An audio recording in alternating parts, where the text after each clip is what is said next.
This is the summary created from the video. Lecture 59 Case Studies IV. In this project, we will develop a network tic-tac-toe game that enables two users on separate computers to play against each other, concurrently, marking their moves on a shared board. The project requires a solid understanding of Java Swing G, UI programming, graphics and event handling mechanisms, as well as networking concepts to facilitate remote gameplay.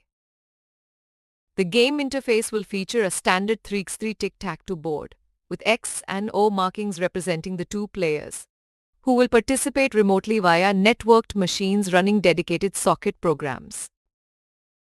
The networked version will involve concurrent execution on two machines, communicating game state to ensure both players see the same board and can only make moves during their respective turns. Next, we will explore the Document Browser project, which aims to develop a tool for searching, retrieving, and viewing PDF documents from the Internet based on user-provided keywords.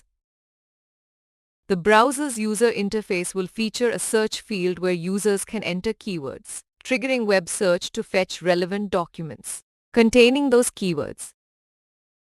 The retrieved PDF documents will be listed, allowing users to select and view specific documents in a custom-built viewer interface within the program.